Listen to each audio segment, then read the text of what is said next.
Hello, welcome back. Welcome back into the room. Welcome back to those who are watching us online, wherever you may be. It's lovely to have your company here. And those in the room, I do trust that you used your break and met lots of different people. Just a quick show of hands for me. How many people compared the number of apps that they had on their phone? I mean, yeah, I know. I almost feel like asking everyone as they leave, can you beat 31 apps to view your farm?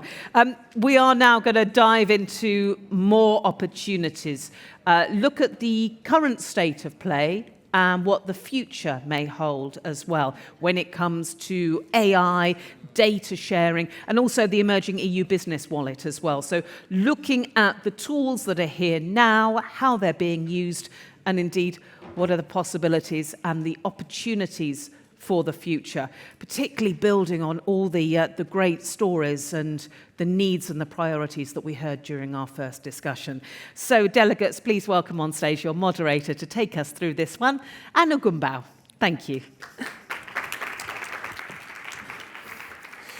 Thank you very much, Sasha, and once again, welcome to this session, one of the very, very last ones, practically the last stretch of this EU Agri-Food Days 2025.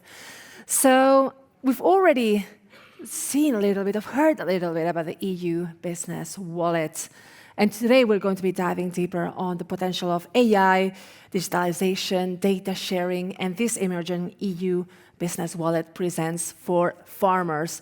I'm going to keep my introduction short today because we have a long session, a lot of things to discuss today and things that we would like to hear your opinion about as well. So you will be able to ask questions to the panelists, but we will also going to be asking questions to you. And we actually already have a first question for you. So if I may have a little Slido work cloud here projected with me. So join once again, surprise, surprise, on Slido using the QR code or getting into slido.com and using the hashtag EU Agri-Food Days. And I have a first question for you. What one word comes to mind when you hear EU Business Wallet for farmers? I'll give you a few seconds to answer. Money. I love it. See money prominently, simplification and more complexity at the same time. All right, let's disentangle this. See traceability, blockchain, incentives, trust, compliance, benefits, very good. Curiosity, so do I. Where else? Tool, confusing farmers, hopefully not. Let's see, digital product passports, autonomy, plenty of words and ideas coming in. Streamline, management, autonomy, flexibility. But there's three already that seem to be standing out. The first one being money. We like that. Simplification, as well as trust. And I love that this word comes out. Let's see if any others pop up. Let's just see what else comes. Bureaucracy, well, hopefully not. Especially since we're talking about simplification after all. Compliance, good idea, with an exclamation mark. I love the enthusiasm. Brilliant. So I think, yeah, we have the full word cloud here with us. I see money indeed standing out, followed by trust and simplification. Some of you may be concerned about the complexity of it, and benefits and incentives also stand out. So the way that today is going to go, and this session is going to go, is that we're going to be starting with a keynote speech on how digitalization and AI is being applied to other sectors and what can the agri-food industry learn and sector learn from it. Then we will have a panel discussion where, once again, I'm going to be asking the panelists some questions. We're going to be asking some questions to you, and you're going to be asking us some questions back. So we aim to have a very, very interactive session with us. So let me start by welcoming the first one of our speakers here on stage. Let's welcome with a big round of applause the founder at Sverity, Karsten Stoker. Welcome. Yeah, thank you, Anna. My name is Carsten Stöcker. I'm founder of Spherity. I'm a physicist. And at Spherity, we do digital identity for legal persons, for farmers, the so-called European Business Wallet, and we do digital product passports. And I think today I'm very excited because I took some notes. We heard in the panels a lot about trust issues, both public and government organizations, how to use data responsibly and its value. 31 apps, control of data, satellite monitoring entire fields in Denmark, controlled sanctions cannot be built in one day, privacy, who owns the data, and more. And I think this is something we will address now with the business wallet. I personally think that farming infrastructure is critical infrastructure. No farming, no food, no life.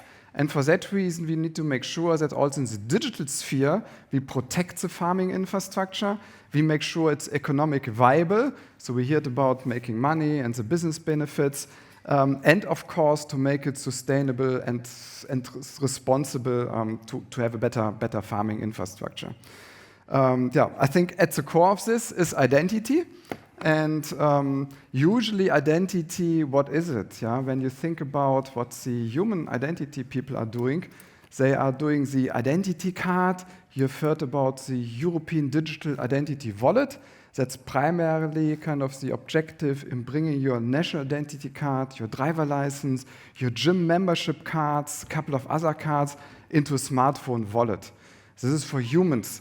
And if you think about in terms of a comparison, you have 10 attributes on your identity card. But if you look in your farming digital supply chain, then you have hundreds, thousands of different data attributes, satellite data, and parcel data, and IoT data, and vertical farming data, and CAP reporting data, a lot of data. And for that reason, there's a huge difference compared to the identity wallet for humans, the citizen wallet, and the business wallet, and that's what we explore today. We heard about all the opportunities. I think opportunities are streamlined processes and less paperwork. For example, when I have a satellite is kind of monitoring with Earth observation my parcel. Then I can know my parcel X was cultivated over time period Y in a given way, and I can immediately kind of have a digital record, audit proof, put it into my CAP reporting and get some benefits and incentives. That's one of the ideas, have the data under control of the farmer to really simplify all your reporting obligations. So the other topic was smart tech under the control of the farmer, primarily the data. So you control them. This also means you encrypt them. You have full control about the private key, how you encrypt them. And it's not kind of, let's say, reused by cloud service providers, by big tech providers, and so on. You would like to control them and to encrypt them. And especially in the kind of, let's say, the geopolitical situation, you would like to make sure the encryption is secure, your control of the data is secure, because think about vertical farming, you have your vertical, or other farming exercise, but let's think about vertical farming, there's the full AI automating the farming, and then a threat actor kind of tries to manipulate the AI, tries to manipulate the data, and suddenly a lot of vertical farms kind of break down. Similar what the US have done with the nuclear power plant in Iran, this is also an operational technology threat, and this could happen here as well. And for that reason, it is really very important to secure data, identity, and the keys, and so on. Green transition, we heard about it. We would like to have all the assertions, the badges that you're doing solar, you don't use the pesticides, you have less water irrigation, so you can all prove this. You get a better sustainable financing, so better value, and that's something we'd like to see. And closer connection to consumers, so farm to fork, especially when you do regional farming, basically you sell to regional customers. You would like to have the proof, you would like to build a local brand, to build more trust, to charge a premium from quantity to quality. You have a little bit of premium because people know you, trust you, supply chain, the product, and that's why you would like to have a closer connection to the consumers. So, but what is the European Business Wallet? I like the metaphor of a digital barn. So I also have worked in pharmaceutical industry. They are trying to do the same with e-leaflets and pharma packs. Let's assume I have one e-leaflet, and then I have it on my phone, I get another pharmaceutical pack, another pharmaceutical subscription, and then I put all the e-leaflets in one digital cabinet, yeah? And then I have the digital cabinet of me as a patient with all my e-leaflets, prescription reminders, interactions, expiration, you name it. And here it's the same thing, but not a little cabinet for an end consumer. It's a digital barn because you have more data, which means you have a digital something, a digital sphere in the cloud where you have all your data verifiable, where you have them interoperable. You can stick them in different business processes, reporting obligations to your supply chain actors, your customers, the end customers, in a very efficient and automated way. And that's the idea of a digital barn. I also wrote, of course, if you have this, it does doing business easier. You have all the credentials of your farm. You can tell it it's a digital farm passport because it's describing your farm, and then you pull in one direction, get some of the data, plug them somewhere else for whatever business benefits, and the farm to fork. This is an example what the energy industry is doing, and I think I like it. It's an adjacent example because they are building B2B data sharing data spaces for forecasting, optimizing the grid, managing the volatility of the renewables, the solar, the wind, and then they have to do data sharing in critical infrastructure in a secure way.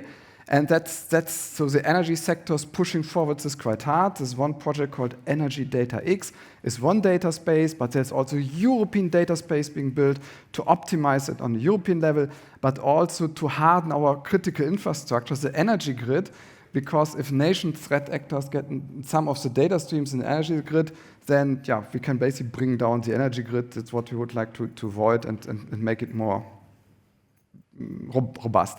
On the other end, there's also opportunity for farmers. In Germany, for example, I recommend you look into buying battery containers, plugging them to your solar farming, to the solar cells, and then you can sell the flexibility as a farmer into the power grid. This makes a lot of money these days because flexibility is a precious asset in the energy grid to stabilize it. And then there are also new opportunities. It's along the entire supply chain. It starts with sustainable finance. You have your green badges, certificates. You give them bank. You get a better loan to finance your farm. You have all your digital records, official records, good practices, the badges. In one click, you share what you really need with your business partner. It simplifies, makes life easier, trade easier, and also enables you visibility on the shelf, so to connect with the end customers from farm to fork, and then you can save time, trust is earned, and of course better deals. So farm passport, I mentioned this. I also mentioned the Earth observation thing. I have everything about my farm with all the reporting obligations, of course. You would like to have a field passport, pesticides and water usage and deforestation, everything linked to your field. You can kind of report it to customers, authorities. The same with your barn, with your animal groups, with your batch, with your herd of animals, welfare, feed, treatments, movements, medical treatments, and you have all of this in one place. Can kind of use different processes and kind of link it back then to the product passport, batch data. And in the end, you would like to have verified, trusted story of your products. It's about storytelling. You have this verifiable record, life cycle about the product. It's also a bit of storytelling because if I have the data in one place, I do a little bit of storytelling. And it's a basis kind of for consumer trust, but also with your business-to-business partners. You have the full story of your products. And this really will enable you kind of to go from quantity to quality, especially if you don't have the scale, as we kind of discussed in Australia. Then quality and kind of to prove the quality is, of course, a big value for the farmers that can be monetized. Yeah. This is an AI-generated example. So it was one prompt for me. So we are doing digital product passports. We are kind of connecting them to products. Here's an olive oil passport. We included some of the obligations and regulations in this. It was one prompt doing research on olive oil. I provided the pictures. I provided some context in the prompt. And then it was immediately AI generated, which means if you're thinking about kind of connecting close to your customers, doing customer engagements via digital product passports, it's as easy as a prompt to generate it And of course, do a little bit of fine-tuning. But the first prompt is really great. And this really shows it mustn't be complex. You don't need kind of long education. It's a couple of prompts, and then you have a nice product passport connected to your OT systems, operation technology systems, and all your products could have it. And this earns you more trust. And then you can blend it with seasonal promotions and maybe even a lottery or whatever, how to better connect with the customers. There's a lot of innovation also on the customer engagement side. Next slide. Genau. So this is the CAP, Common Agricultural Policy. When you would like to get your benefits, when you have all your data in one place, of course, it simplifies the reporting. Yeah, we don't have to fill all these forms with all the data and the cells and the irrigation and the GPS data and the geolocation. You have it in one place, and then you really kind of provide a context, a scope, and then the form is being populated. It can be kind of submitted without questions back and forth. This is one-click data sharing, and data minimization is also very important. You really only report the data you need out of your business wallet on one place, your digital barn, and then you have less to worry about. That's a little bit digital barn under your control, and a research we did, where do I need this? Yeah, there's a lot of regulatory requirements. It's farm registration credential and integrated pest management and primary food producer and fertilizers and parcel environmental conditions, animal health and movement compliance, and. And you see, if I have it in one place, I push it into reporting and it simplifies my life as a partner. Yeah, this is an example where basically I mentioned this with the vertical farming and AI. So it must be really trusted. All of this day-to-day value, digitization, it must be secure. You have to verify the trust, because otherwise it's a house of cards, and the identity wallet, the cryptography, and the identity really makes sure that this is a proper approach.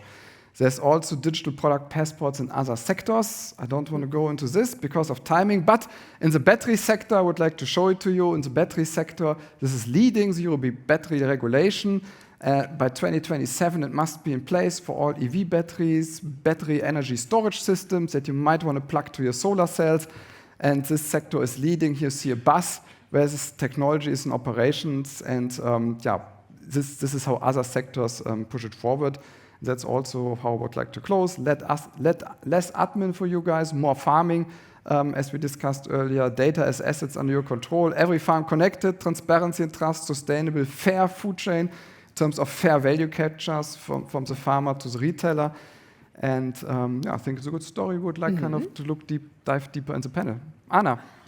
Excellent, Karsten. Thank you so much. Can we have a big round of applause for him? So please, Karsten, since you're going to be joining us in the panel, take a seat here on this side. And I hope that this presentation already brought a little bit more of clarity of what the EU Business Wallet is in practice and how can it help you. But we're going to be diving deeper now in the panel discussion, and I will welcome my speakers on stage one by one. Please welcome them with a big round of applause, starting with the Acting Director for Cybersecurity and Trust at the European Commission's Directorate General for Communication Networks, Content and Technology, Christian Kirketerk de Viron. Welcome. Hello, Christian. Hi, Christian. Please join me over here. Joining us as well is the Head of Technology Transfer and Commercialization at the Irish Agriculture and Food Development Authority, Chogashk. Siobhan Jordan, welcome. Welcome, Siobhan. Join us over here in the middle. Representing the Dutch Food and Consumer Product Safety Authority, let's welcome Armando Pullman. Welcome.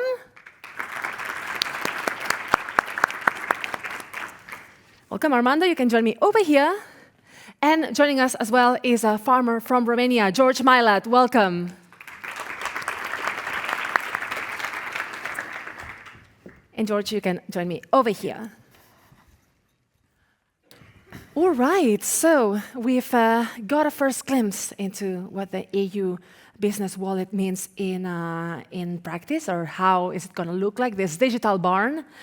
But I would like to start with you, Christian. If you could talk to us a little bit about what is the vision behind the EU business wallet, and how do you see it contributing to simplification and data sovereignty? We've seen the word simplification popping up in our word cloud, so how is it going to contribute to it in practice? Thanks a lot, and also thanks for having me. I loved your presentation. I want to say I don't have to actually explain what is Business Wallet. You did it super well, and I love the digital barn. It's great to be here. I come, of course, now I'm working on cybersecurity and trust and business wallets, but I also have a personal background in agriculture. So I think it is really, truly a pleasure to be back here. So the business wallet is very much a tool that we have been conceiving as part of the Commission's simplification agenda, because on the one hand, of course, we've been looking a lot at regulatory simplification, and there are good people doing that. But we've also been talking a lot to businesses across Europe and asking them, you know, if you want to do business in Europe, what is like your main obstacle? And here it always comes back to administrative procedures. We're heavy, we're not always digital, there's too much paper, there's too much in-person procedures. But even where we do have like digital workflows, we have what we call digital bureaucracy. I heard about 31 apps as I walked in. I think that's a very good picture of it, right? You have to be on so many platforms. And that also means that you don't actually get the value out of all the data you have, which is an important part. So the business wallet has very much been conceived as actually shifting the mindset of digital and all of the business to government interactions to say, you know, what do our businesses need? What do our farmers need? Let's shift the logic and put ourselves in their shoes. They don't need 31 different apps. They need to have one place where you're in control of your data, and where you do the interactions with your governments. This is also important because part of the vision behind the business wallet is also to be able to really leverage technology. And that means, of course, today we have one way of working, but we also know in a not too distant future we got agentic AI coming in, right? And that means that when you put your data together in one space that you control yourself as a farmer, you can actually also put agentic AI to work. You can have your own compliance agent. You can actually have automated reporting. We call it zero-click compliance, right? As long as you hold your data in the business wallet, you don't need to worry about not meeting a deadline. You don't need to worry about all of these things. And this, of course, and as I said, I have a background in farming. My brother is a farmer. I come from 10 generations of farmers. I know that these are issues that are very much also at the heart of the daily work of our farmers. And I think that's really a good place where we can make a big difference. I have to ask you, did you get your brothers and your family's feedback when like outlining and imagining what the business wallet could look like? Well, actually, you know, when we started thinking about it, it just also we were working on it over Christmas last year, so I have always the pleasure of spending it at home. And I was actually, my brother was showing me all of his different things and how it works. So I would say that it has very much been also part of the process when we've been developing it. Amazing. Thank you. Thank you very much, Christian. Now let's move to Siobhan, because I know that back in Ireland, you have experience setting up a sustainability assessment and data sharing initiative. So could you talk to us about what it was, what it is, and maybe how does it complement, or how could it complement with the EU business wallet? Thank you very much, and thank you for the opportunity to explain a little bit today in terms of what we have been doing in Ireland over the last number of years. So I think the starting point for us in Ireland was with respect to farm sustainability. And, you know, as with all countries, we're really looking at our emissions, you know, through various different climate emissions, etc. And our farmers were really asking us, what can we do at a farm level? It's all very well having a big target for a country, but actually, what actions can be taken at a farm level to really play their own part? And so that was the seed of the idea, which, you know, was a coined digital sustainability platform that is now known as AgNav. And very much in chiming with the themes that we discussed in the earlier panel, AgNav is built and co-designed with farmers to be voluntary. So what does that mean? Well, in Ireland, we've been fortunate that through a partnership model, we really have the key ingredients. We had, through Teagasc, scientifically proven and peer-reviewed models for life cycle assessment to be able to understand, what was the baseline of emissions on farms. We also had national infrastructure and significant software, engineering and capability and data sets from all the dairy and beef farms. And we've had that data captured over a significant number of years so that, for example, animal movements are all captured into the one almost entity in the Irish Cattle Breeding Federation, so ICBF. And then there was also the partnership model with another state agency, Board Bia, who's the Irish Food and Marketing Agency. So they're very much working with the dairy and beef processors and other processors with respect to the provenance and marketing of Irish food.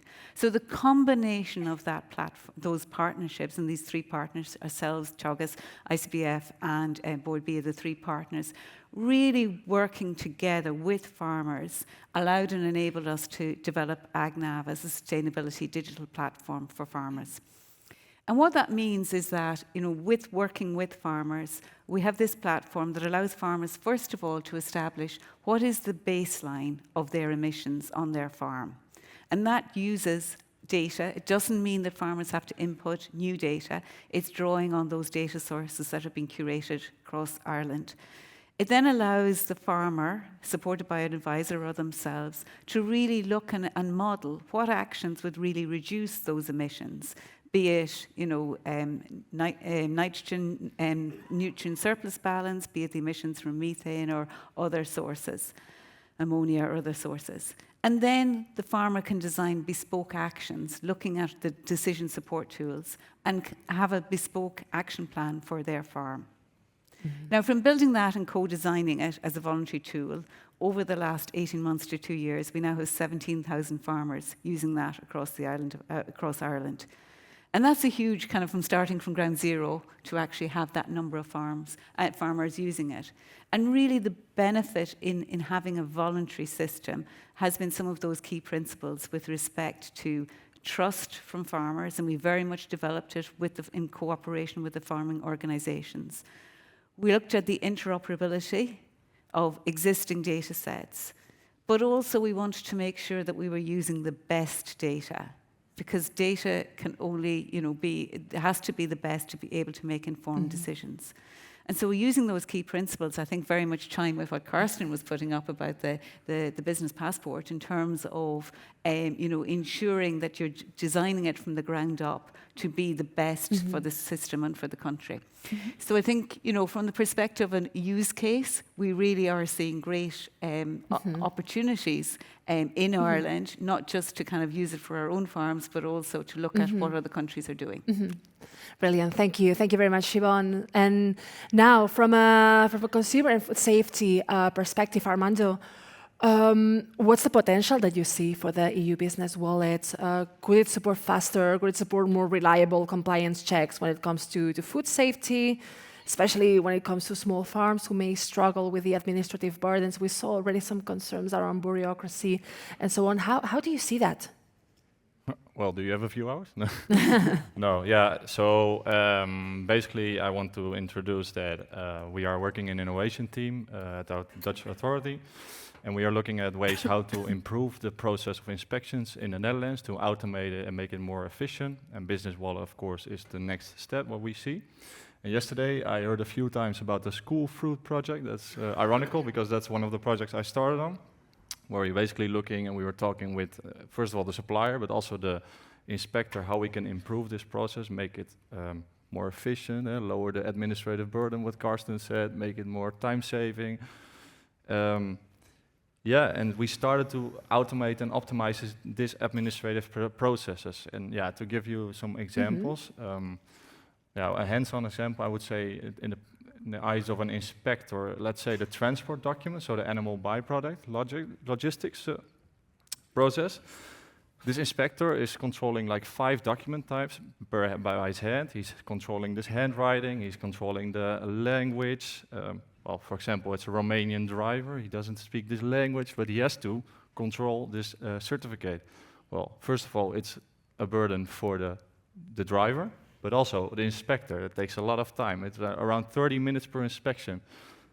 If we automate this process by doing the certificates online or in this wallet, so to say, well, we make a uniform, we save a lot of time, and we make the process better in that sense.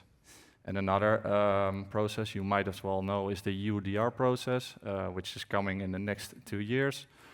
Well, end of 2026, I think. About 7 commodities, whereby the suppliers have to prove or have to make it traceable where their supplies are from, if it's not from a deforesting area. Well, how do they do it now? They basically send a staple of documents to the inspectors and let them control them where the supplies are from, which takes a lot of time, is inefficient, and also not uniform. Well, we see the potential, again, of this business wallet, where we put all this data, all these documents, just in a wallet online, and where we as inspector just selectively ask the certain data of the farmer, in this case, what we want to control to make sure that you are not in a deforested area supplying your products, and you are compliant to the regulator. Yeah. So in case, into your question, so is it faster, more reliable? Yes, for sure. We see it's more uniform, what I said. We reduce the inspection stress for the farmer in that sense, and it's, again, more accurate. Yeah. Brilliant. Thanks, Armando. And George, from farmers' perspective, you have to report to authorities, you have to share data with advisors, with cooperatives, with value chain partners. Is the EU Business Wallet going to make your job much easier? Which potential do you see for simplification and safety for you? What would you say? So first of all, thank you for inviting a farmer in this panel. Since the discussion started, I just figured out that the thickness of this wallet is considerably. So 1, 2, 3, 4, 5, we are still adding things in the wallet. Of course, it's not going to be the same thickness for all the farmers, depending on the business that they have. From my perspective, when I think of a wallet, I'm thinking that it holds a business card for the farmer. So I took it out. This is my business card. This business card is associated with the product that I'm having it. So first of all, I'm seeing it from the financial potential, meaning that this business wallet might be a way to advertise my product, but to advertise it in a way, in a similar way like everybody else, right? I didn't invent the marketing strategy. I simply took it out, give it to my customer, and he can go over there and see everything that is related with my product. One step ahead in that direction is that business-to-business relation is something separate. That means that we will share different information, but I'm targeting the final customers. I'm going for this strategy of European Union from farm to fork. So I'll be more than happy to use this business wallet as a tool to demonstrate my final customer, the one who is buying my potato, my sweet corn, or my carrot, it doesn't matter, where the product is originating. At this point, I need to build a website, I need to put data over there. So if the business wallet can replace that part of me reporting or convincing the customer that what I do, it's nice, it's healthy for him, that will be a great achievement. So I'm confident, I'm positive about it. But again, as I said, the thickness seems to be very large.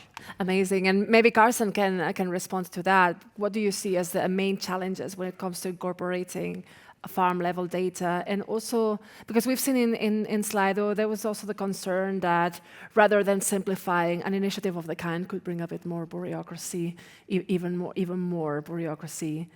What would you respond to that? What would you say? My response is, so simplification is a big promise. So we must deliver an early visible sign of success that we really simplify. Because with the business wallet, you can do a lot of different things. From the reporting to the digital product passports and the business cards, you can do all of this, and Earth observation and so on. And I think when you deliver this promise of simplification, so I personally like a T model, like the upper bar of the T is a full-fledged wallet with all the data, 100,000 of different data. And building this is this big thickness of the wall.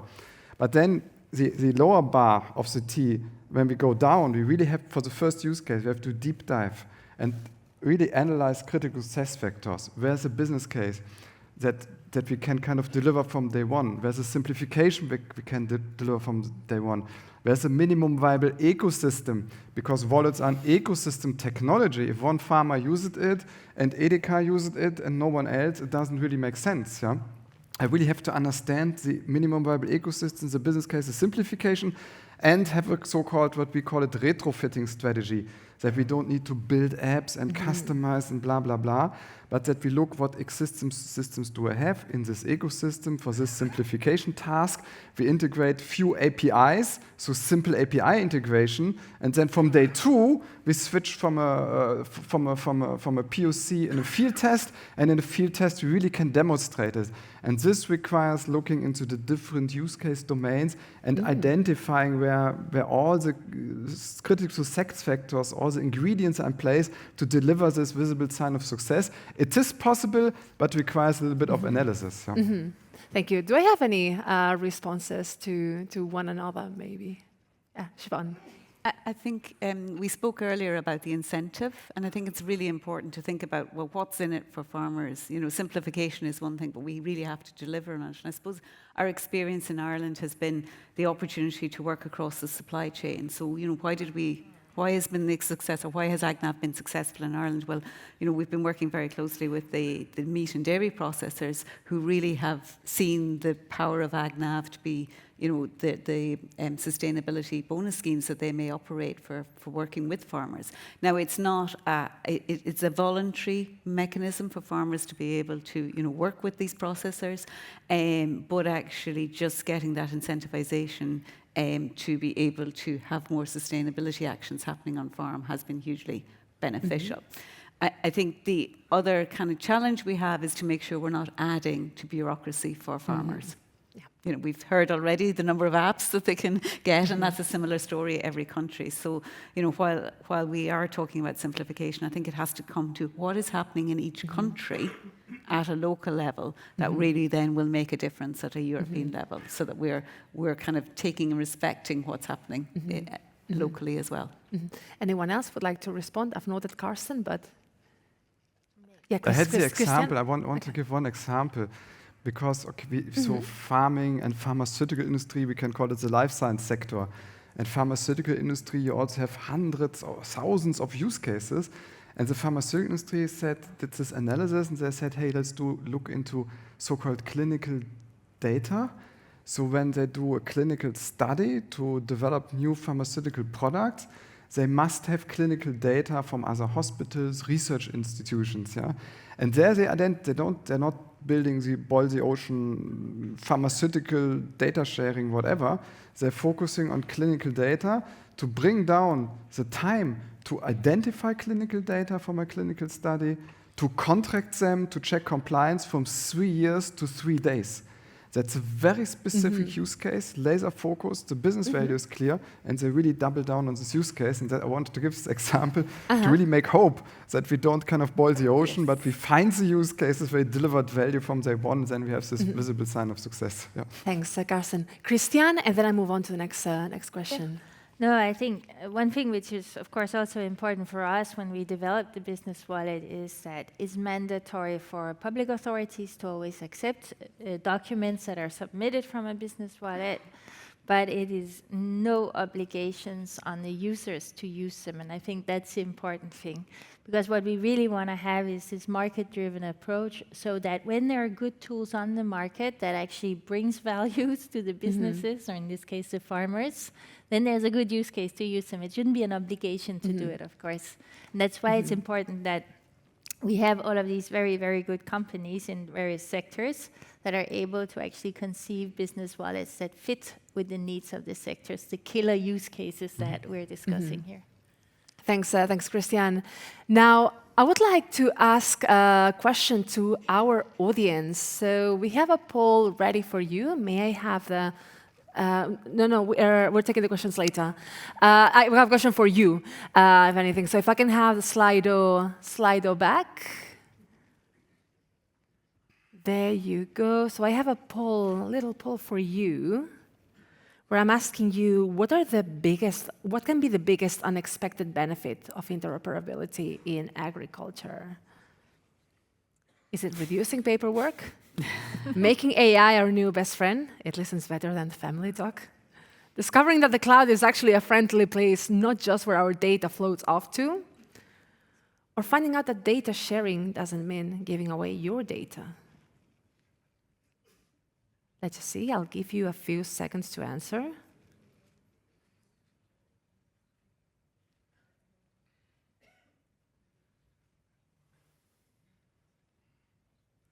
In the meantime, my panelists, what would you have picked?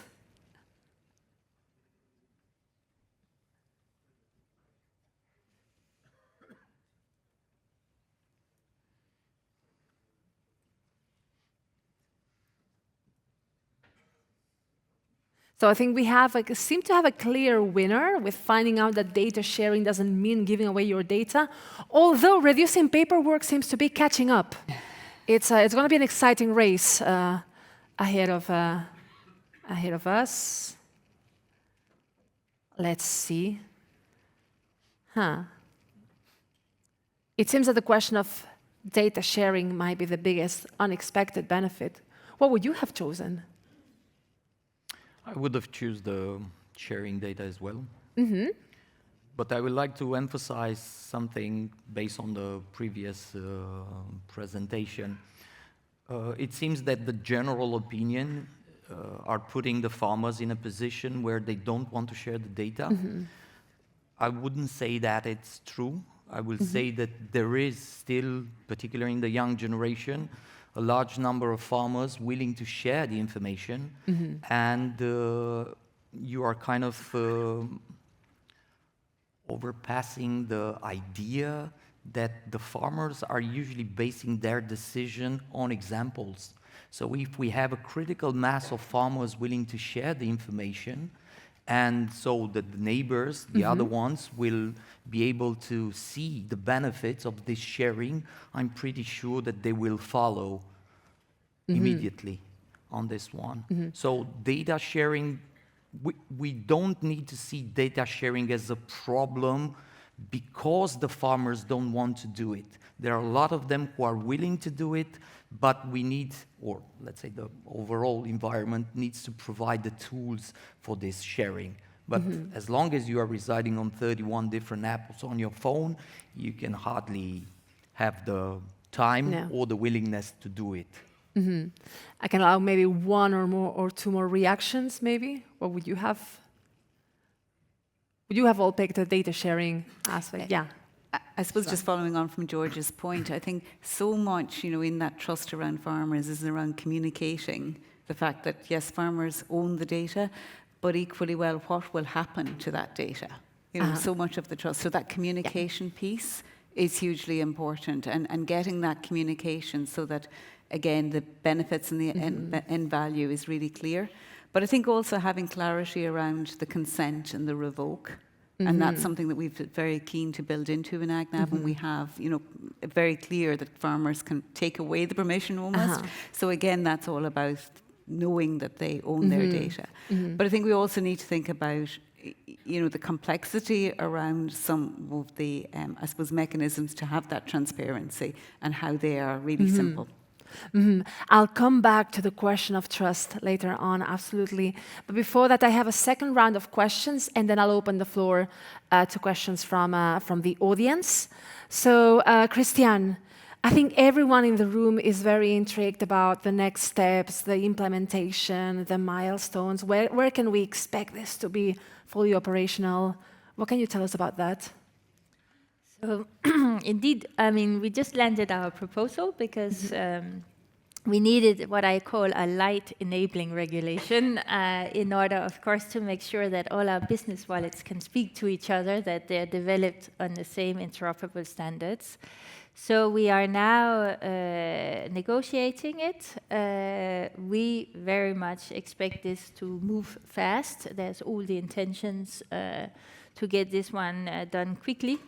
Then there will be a short transition period. We propose 2 years, and then, of course, that means that then the regulation would be in place. Now, the good thing is that we don't have to wait for the regulation to be in place to get started on it. It's a bit like cooking a 5-course meal. Sometimes you need to start on the dessert before you do the starter, right?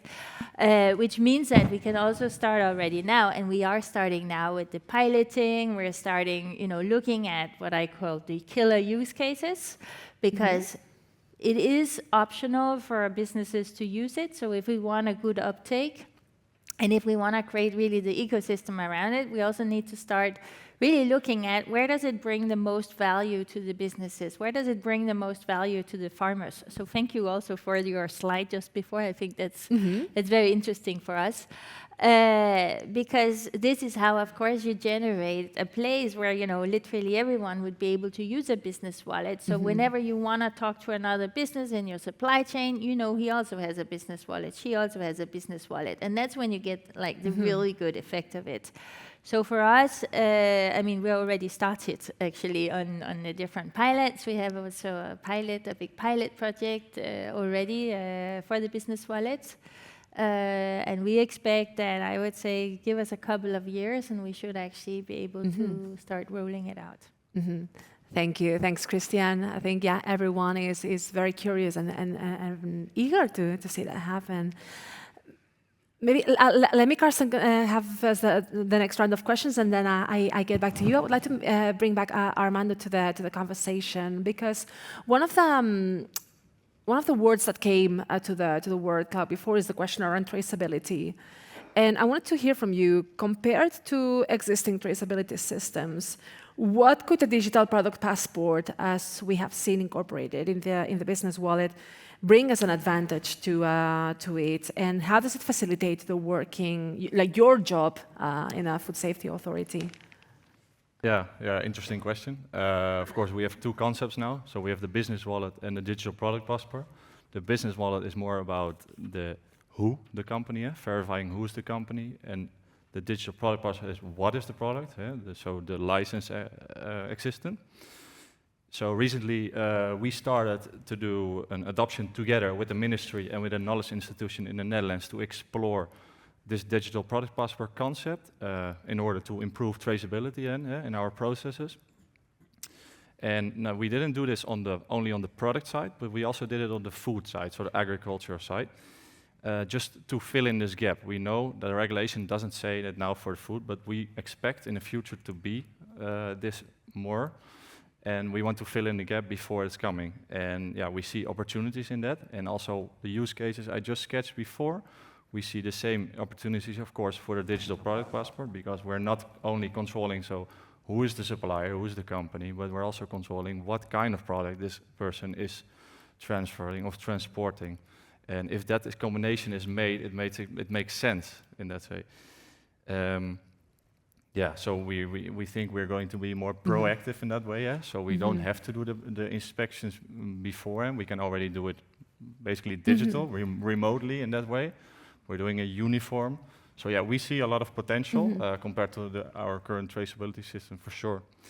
And what I do want to stress out is also Catherine thought about the 31 apps. So now we have this EU framework of the digital product passport, and we have this EU framework of the business wallet, and I feel like there are two worlds now. And from my point of view, I think we should combine this to make it more interoperable and make it one, because basically we want the same. So it doesn't make sense for the farmer to have these two worlds of two islands, so to say. Christian wanted to maybe just quickly respond to that one, because I've been talking a lot with my colleagues who are doing digital product passport, and actually you should think of it, the business wallet is a container, right? This is your place, it's your, let's say it's a cloud-based platform where you can do everything, and the product passport is actually a feature inside your business wallet. So it's not two different things. You can hold all your product passports inside your business wallet, which makes it easy. It will give you easy access to it. So the two things have been thought together exactly because we don't want to have this proliferation of apps all over the place. So it is part of it. That's good to hear that, Carsten, you want to come in, maybe? Yeah, I want to comment, going back to Christine. I think there's a conversion of digital product passports and business wallets. Yeah, I think that's pretty clear and straightforward. And I love the vision of the European Commission because they laid it out pretty early, or at least some people laid it out maybe 1 or 2 years ago, how the convergence of business wallets and product passports will happen. And this makes a lot of sense. I also want to put more focus on what you said, Christine. We can start now, yeah? And even in Germany, so people don't adopt very fast in the German industry, people have the momentum to adopt now because they see the business cases. So we can wait for a couple of time until everything's in place. But in data spaces, in the energy data space, in the life science data space, people are adopting the business wallet based on the outline what in the European business wallet draft is kind of defined. And even if then a little protocol changes below, that's a technical implementation thing where in a 3-month sprint, developer kind of change the technical protocol. But the business value sitting on top of it is not affected. And this is what can be addressed now. And so Industry 4.0, energy sector, life science, they do it. And then there is the other sector. This is anti-money laundering regulation, AMLR6. And this is also interesting because you can say, hey, I have an issuer that issues a certificate, a wallet holder, and then a relying party, a verifier. 3 parties involved in the trust ecosystem. And in AMLR6, we take out the wallet holder. We basically go to the business registries, get a full KYC record, and send it from the business registry to the bank, the relying party. And this could be done today.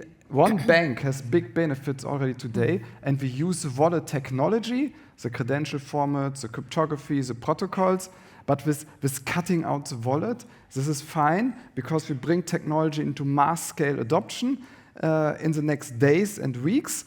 So we have the first experiences, not with a full-fledged architecture, but with half of the architecture, and this is already big benefits for the banks today. Thank you. Do I have any additional responses when it comes to the convergence between digital product passports, business wallets? Yes, Armando. Yeah, I'm actually wondering what you're thinking about this, how you experience it. I don't have an answer for that. Oh. I never thought it like this. Yes, it will be very nice to have everything in one place, that it's true. But I don't have actually like a product that needs a digital product. I mean, from the cropper perspective, right? The type of farmers that are doing wheat, barley, corn, and so on, we just book it in the truck and we send it. There are different companies who are doing this. If we are talking about, I don't know, a salami, if we are talking about a tomato that we want to ship to other parts of the Europe, for example, then yes, it makes sense to have such a digital passport. As you said, digital passport is associated with a product, not with a business. So it's associated with what you produce. So I don't have an answer for that because I'm not dealing with that kind of product, to be honest. Thank you. Thanks, George. So I still have 1-2 more questions to answer here in the panel. However, we are very well on time, which means that we'll have plenty of time for questions from you. Yes, I've noted you. I've noted you down. I'm not taking the questions yet. Not yet. I still have a couple of questions from the panel.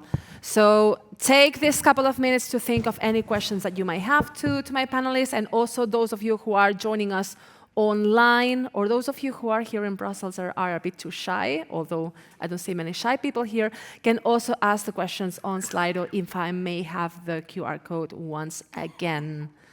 So yeah, in the meantime, I still have one question for Siobhan and one for George. So Siobhan, of all the data that goes into your system, which some part of it is still inputted manually, do you see any ways to overcome that in the future and go to some sort of like more seamless reporting system? And to which extent do you think then that farm management and information systems could automatically be feeding your systems in the future? So just to clarify for the dairy and beef farmers in Ireland, they don't have to manually input any data into AgNav. So that was really one of our founding principles, was reusing data that had already been captured from farms. And I think that was hugely important to minimize the bureaucracy and the burden on farmers. So therefore, the baseline calculation of their farm sustainability can actually be generated from existing data sets. Now, when we started to move out to other farm enterprises, for example, tillage or pigs or poultry, we've had to capture some of that data from the farms. And that's been also important that we built in, I suppose, checks with respect to the verification of that data, that it's hugely accurate. But we're also, I suppose, in developing AgNav, also looking at, other indicators. So, for example, biodiversity, we can look at automated data sets from land parcel identification systems and imagery, etc. So I think for all of this, we really, any system that's being developed, we need to be thinking about, what are the existing data sets that are there that are really trustworthy, and how do you build them into the system rather than asking the farmers to manually input?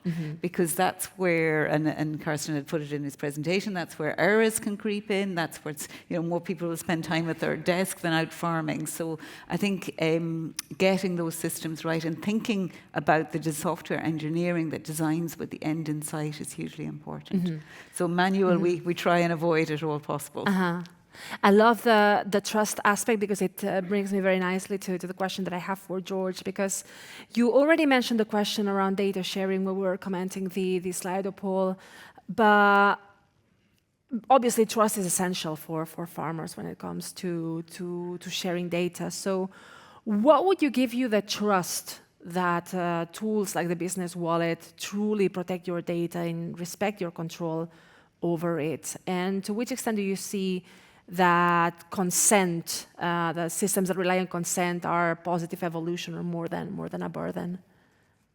So I will say that the trust thing, it's related with the agency or the government part, or even the private sector, which is presenting that application where you put your data. So if I trust the provider of that service, in this case, it's going to be UE, European Union, I don't think the farmers will have a problem with that.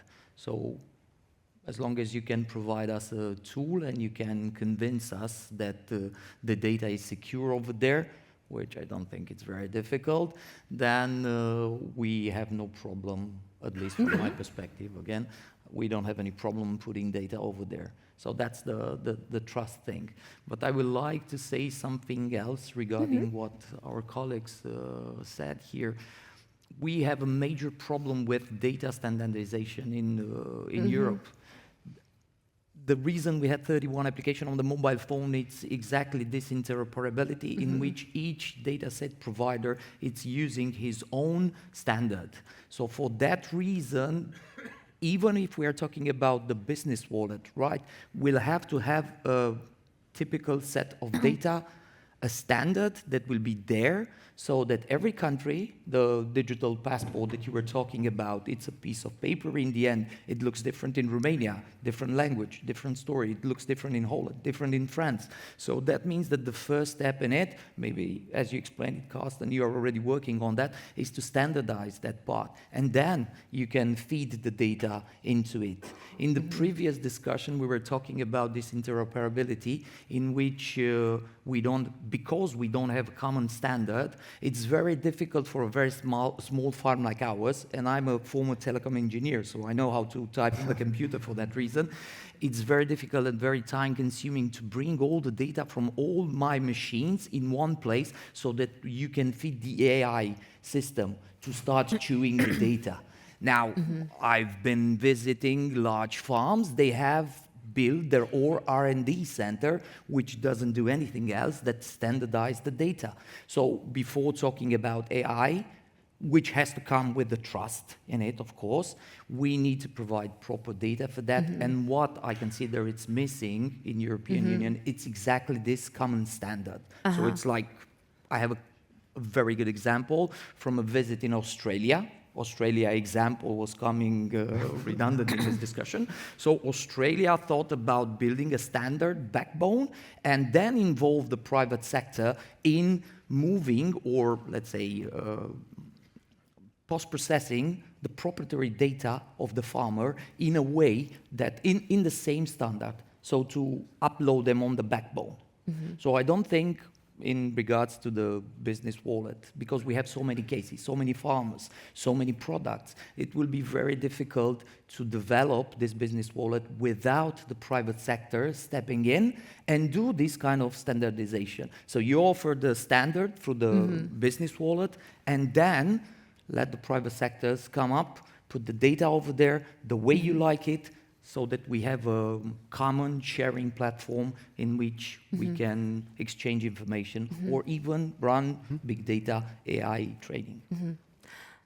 Christian, Carsten, the minute that George mentioned the question of standardization and the fragmentation of data, you were nodding very, very enthusiastically. I don't know if there's anything you'd like to add to it. Yeah, Carsten. Maybe I think data standardization. So Christine also mentioned one of the pilot projects for the business wallets. One of them is called VBuild. It's a large-scale pilot to business wallet. And one of the most important working groups, semantic working groups. And semantic is another maybe technical term to standardize the data. And this is really for interoperability, for semantic interoperability is a key requirement. It's now being done in VBuild. It must be standardized and somehow approved because it's a consent. If people don't agree, then everyone uses different standards, doesn't work at all. But I believe, because we are doing semantic interoperability and standardizing the data, that now with generative AI, because it's a very tough task to put a so-called semantic model in place and to standardize it and to describe it. It's really tough. You have to work with language and get whatever the agreements to understand the language and so on. But now with Gen AI, this task gets much, much easier, of course, with humans in the loops, with the experts, to look in what the outcome is, semantic standardization, to get the context and so on. But this is really accelerating the semantic standardization. It's a big topic, and I fully agree it must be done. Definitely. All right, so let's maybe move to the questions that we have from the floor. I already noted one question over here. And then, okay, so I have two questions in this side of the room. One here, lady in the middle. Please raise your hand so that my colleague can see you. Yeah. Hello, good morning. I'm Simona Caselli from Italian Cooperatives. I'm a bit worried about the fact that this morning it was mentioned an approach to the as a value chain. For example, in my cooperative, we are developing a digitalisation system because of the CSRD, for example. We are to be compliant with CSRD directive, so we need to measure some ESRS that now are under simplification, but I think they will arrive. So we are beginning to measure everything. And this happens in a value chain.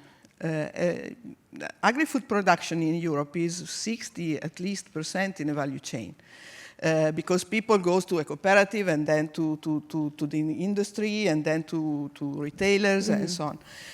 So this is the way to address it. How these particular wallet or tools are going to address this. Because it seems that each farmer is alone in the world. Got it. Thank you. Good question. And now I have another question here on this side of the room, if you can. Wait for the microphone to come, please. Over here, please. Hi, my name is Jurgen van Geeten. I'm working for Ilvo. We're deploying the agricultural data space. I think we don't just need semantics inside the data space, but also outside, because we are trying to get business, farmers, all actors involved, and we need to be very careful not to confuse them, because we just explained them the data spaces, and now there are the wallets, and there's a digital product passport. And if you want to do business, this is really difficult, because you saw Stefan pitching the data space, and now we also need to talk with them about the digital wallets. My question is the following: how do you see cooperating the digital wallets and the data spaces and the digital product? And I will give ahead of this, the EDIC for Agri-Food is trying to use the wallets as an identification system for all farms in Europe, because that's a big mess for the moment. How do you look at that? Thank you. I think the two questions are quite closely related. So, means that Yeah, no, I'm taking this two for now. Yeah, so maybe Christian and Maybe Carsten I might be best start. positioned to answer. So with the business wallet, we give every European business and economic operator a unique digital identifier. So that solves, in a way, the whole issue around identification and authentication. You will always know with whom you're talking, with whom you're interacting, and all businesses, and then of course also including farmers, would actually have a unique digital identifier. I think when you're looking at, and as I was saying also before, I mean, the links with the DPP is very much, you have DPPs, you can hold them as an entity, as a company, you can hold this as part of the data you hold inside your business wallet, because for us, it is, I would say, we call it the ultimate single market tool, in the sense that through APIs, through gateways, etc., you can actually interact with all different kind of digital tools. The business wallet is also, I would say, and you mentioned also the EDIC. The business wallet is also the way, of course, on the one hand of identifying, but what we also do, for instance, with a business wallet, you can do selective disclosure, you can share in an anonymized format, etc. So it also does bring a lot of benefits in terms of making it simpler and more secure and more trusted for farmers to share this data into the data space. I think the data space, we see them in a number of sectors, of course, where they have them, which is really around also being able to aggregate and afterwards also link it, of course, to the development of AI. Whereas the business wallet is very much a tool which is conceived for a business to actually handle all its B2G and B2B interactions in a legally valid manner, because this is where the business wallet is set apart from everything else. Because what we put in our regulation is that when you submit something with a business wallet, it has the same legal value as showing up in person, as sending a piece of paper, as sending over a recommended letter, and all of this. And an administration can no longer ask you to submit things by paper. You can do it by business wallet. And I think that's one of the things. It gives you, as an economic operator, as a farmer, it gives you the certainty that you can always use business wallet. If you send your things through the business wallet, it has to be accepted. Of course, it might not be accepted because of what it is you're sending and it's not correct and all of this. It's not about that, but it's about the communication channel being a legally valid one. Anything else? Carsten, I would like to say in terms of data space and wallets, so we see wallets as a basic for the data space. If you have one wallet, you can be onboarded to multiple data spaces at the same time. Think about a farmer doing agricultural data space and then also energy data space, because they have a big solar farm and would like to share data. If you have a wallet, you can be onboarded. And we are building it that the wallet gets an extension. So this extension can be connected into a data space seamlessly. No development, no customization, only a configuration. You configure your wallet to connect it to a data space, and then in one step you can be participants in the data space. It reduces the friction to get onboarded. Yeah. Wanted to add something else? Or? No, I think there was also a second question, around the vertical or the integration in the food. So I just wanted to say, I mean, the business wallet has also been conceived. I mean, we talk a lot, of course, about B2G interactions and so on, but I think from what we hear, where there's a lot of added value actually for businesses, is that it's going to help with the B2B interactions. That you will be able to use it for basically managing your value chains and your supply chains. I think that's where we see a very large simplification potential also for our companies. Thank you. I think we have another question over here in the Anna? All right then. Okay, so then I have a couple of questions from Slido, and I think there's an important one on the question around skills. What type of training is required to use these tools? Is the Commission already anticipating some sort of knowledge transfer, some capacity building to make sure that that this tool is accessible to all farmers? I'm very curious about that. So maybe from the side of the Commission, the business wallet, we made it use case agnostic, right? I think agriculture is a really important sector, but of course there are many different sectors that will need business wallets. And again, these business wallets will be developed by the private market. We will authorize them. We will check the security and the trust. So I think for each onboarding into a business wallet, of course, that would be done, I would say, in between the operators, the sectors, and how it would be done. What we are foreseeing is that as part of the next budget for the EU, we are foreseeing also to be able to support this business wallet ecosystem, and of course, with that also the training on how to use it and generating the uptake. So we are putting things aside for it. Thank you. Siobhan. I suppose from a AgNav and an Irish perspective, training has been key to actually building the system. So there's a number of different approaches that we have taken. For example, we have guides from the point of view of the availability when you go online and the farmers can use those guides. We have kind of advisors there to be able to support them, particularly as they look to the action plans or the actions they have selected. How do they actually implement those on the farm?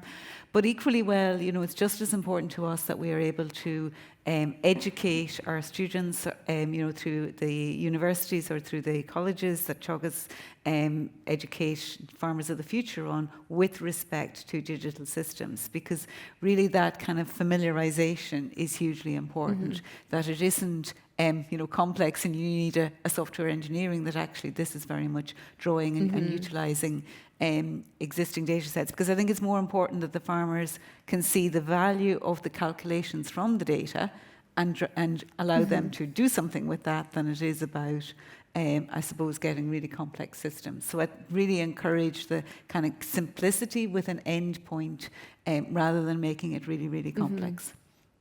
There's another question that we have over here, actually two questions that relate to the convergence between an EU system like the EU business wallet with national systems. For instance, there is this question that is the most voted one right now that says farmers already use fragmented private and national systems and tools. Past EU initiatives like Gaia-X struggled with complexity and unclear user value. How will the EU business wallet meet real farmer needs and integrate with existing systems rather than creating another policy-driven complex layer?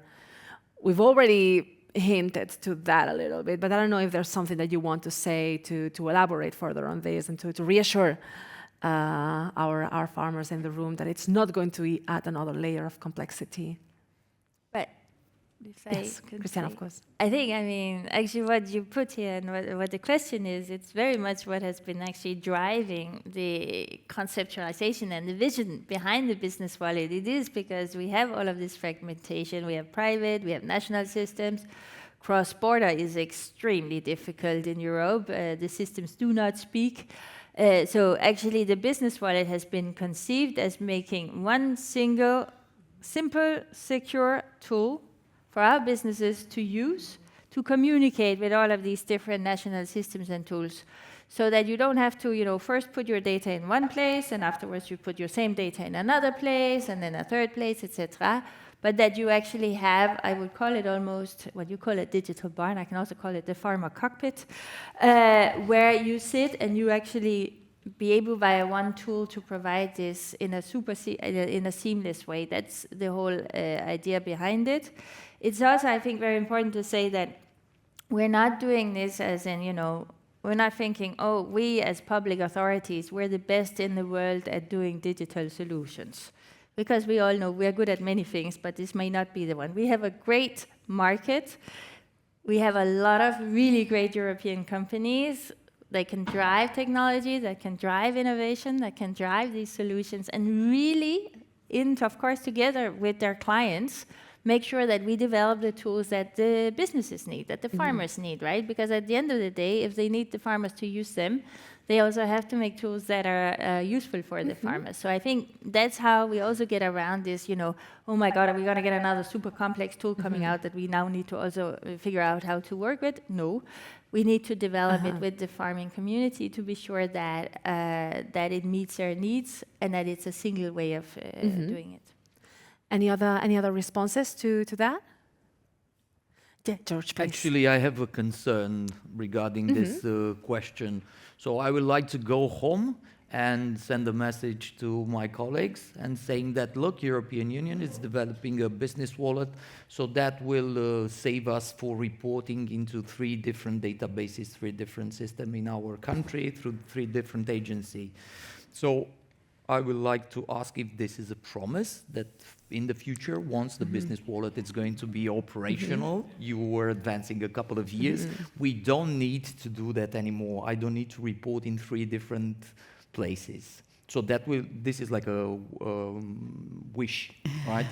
But I'm concerned that, as you put it, if it's not mandatory for the farmer to attend, to have a business wallet, that means that nationally, and Romania is not an exception to the rule, I'm pretty sure that in other parts of Europe will be the same. The agency might say, we don't care if you have the business wallet, we don't care if you report it over there, you need to report to ourselves, because it's not a common practice. Not all the farmers are getting the business wallet, so for that reason, we don't want to complicate. So that means that European Union, apart from developing the product and convincing the farmers, it's going to be a very good one, hopefully, will have to convince or force the national agencies in each of the European Union country to accept the practice. So once I report in the business wallet, I don't need to do it again in any other parts. So this is real politics, I'll say.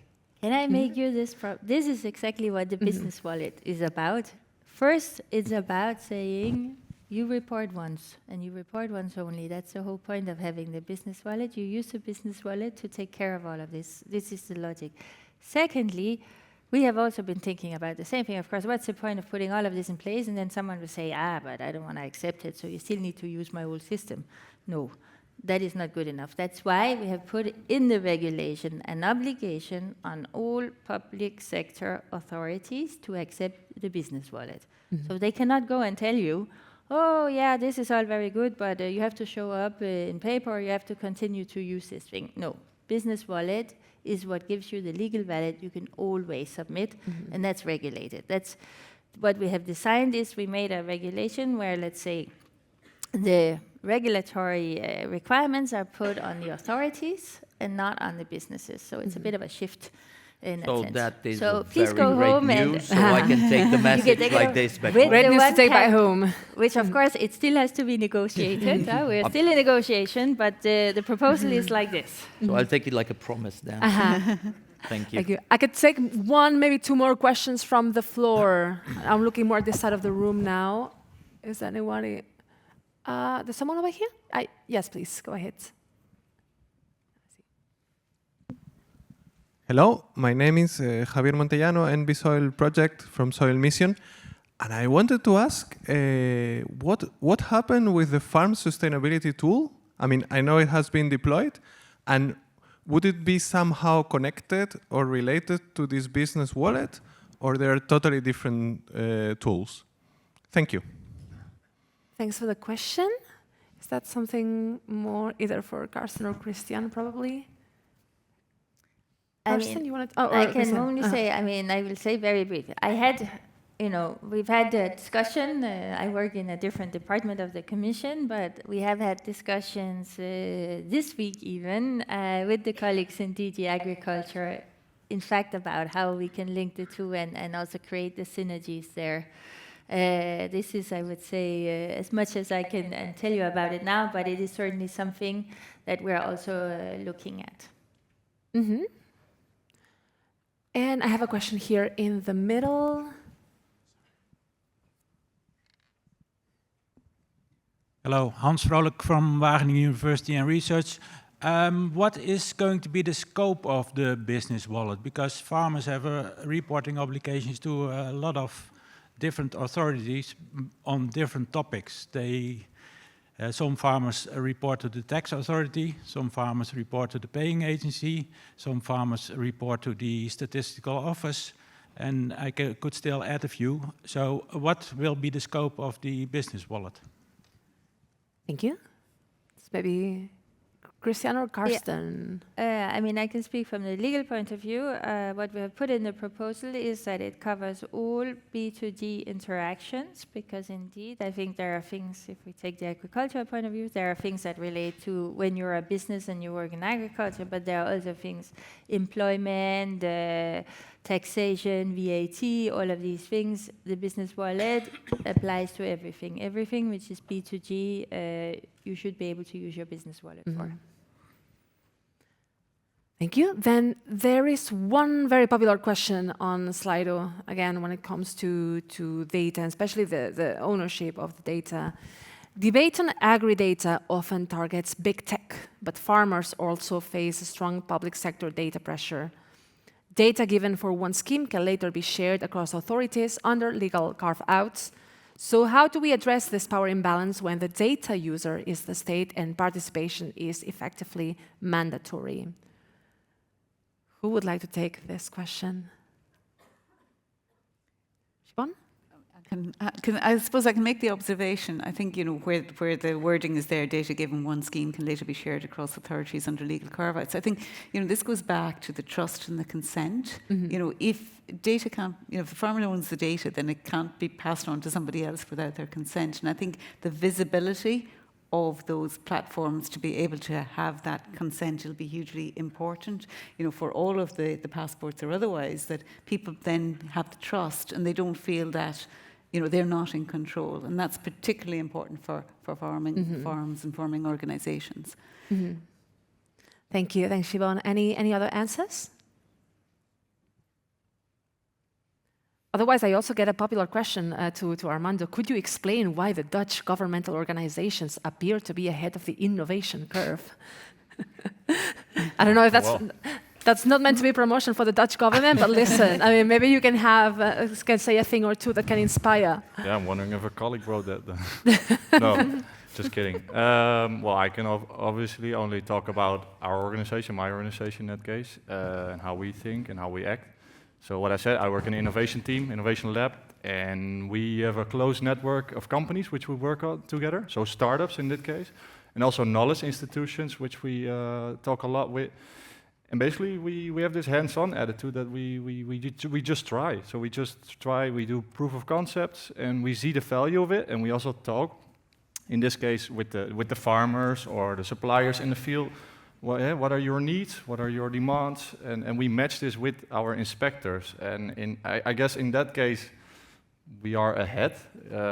We try to adopt these new innovations of the market, what we see here, the trends, the AI agents and the chatbots, what you see. For us, it's not so special anymore, but we use it, Really short answer. Super. So, all right, then I do have one final question for the audience, and then maybe also my panelists can respond to. So I have one final little word cloud for you. So maybe if I can have it screened. Because what I would like to ask you is, after such a rich and interesting discussions this morning, what should be the priority to boost digitalization in agriculture and rural areas? All I want for a digital and AI farming Christmas is...